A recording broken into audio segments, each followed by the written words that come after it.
Mr. President, I rise to discuss legislation that I've offered with some of my colleagues here, the Big Oil Bailout Prevention Act. It's legislation that would make absolutely certain that big oil polluters pay for oil spills and the consequences of those spills, and not the American taxpayer. Not small business owners, not states or the federal government. For some time now, we have been told by big oil companies that what's happening in the Gulf simply couldn't happen, that it was impossible, that multiple redundant safety systems were in place to prevent it. Well, we've learned that there is no such thing as too safe not to spill.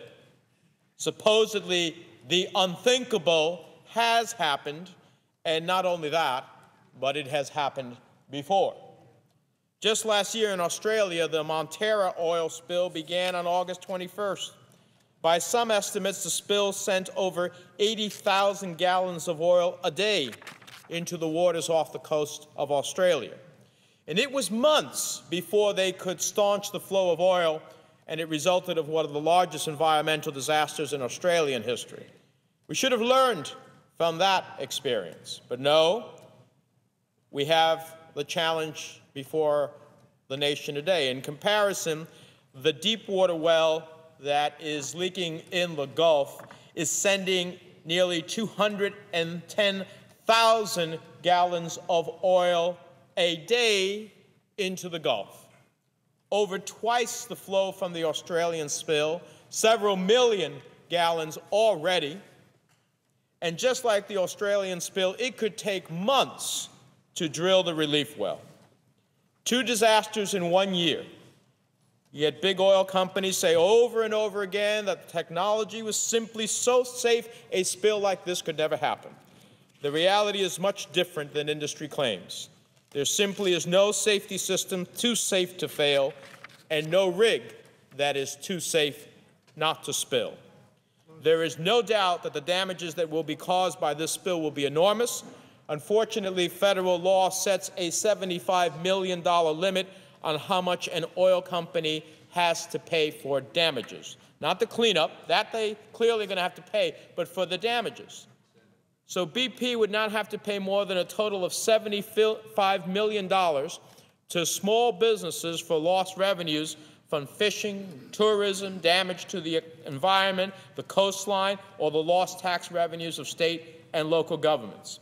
That's why, along with Senators Nelson and Lautenberg, have introduced the Big Oil Bailout Prevention Act to raise the liability cap for offshore oil well spills from $75 million to $10 billion. That will make sure that taxpayers, small business owners, states and local and federal governments will not bail out big oil polluters for this spill or any other. So this bill should serve as a rallying cry for holding big oil accountable for the damages of this disaster and any future one. But it should also be a rallying cry to rethink about expanding offshore drilling in places that are not already open to offshore drilling, like my home state of New Jersey. Instead of expanding drilling and doubling down on 19th century fuels, we should be investing in a new 21st century green economy that will create thousands of new jobs, billions in new wealth, and help protect our air and water from pollution.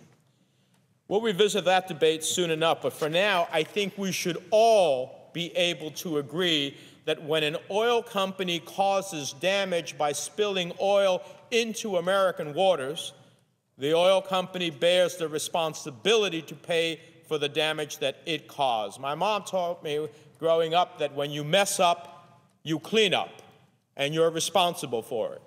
Oil companies should get that message as well.